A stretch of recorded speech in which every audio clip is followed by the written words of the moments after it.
Kung titignan mo yung pupuntahan, di pa parang malayo. Pero pag lilingunin mo yung pinanggagalingan, malayo ka na. Hindi mo malalaman kung hindi ka susubok.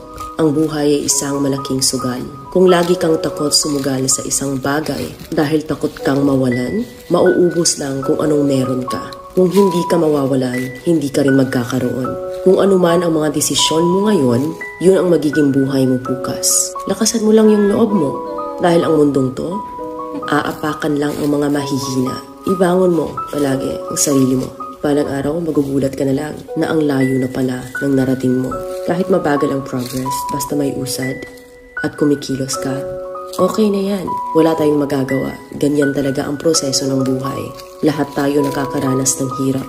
Hindi natin alam kung hanggang kailan tayo dito sa mundo. Kaya mas piliin mo maging mabuting tao. Ang pinakayaman na maituturing natin sa sarili ay ang ating mga pangarap.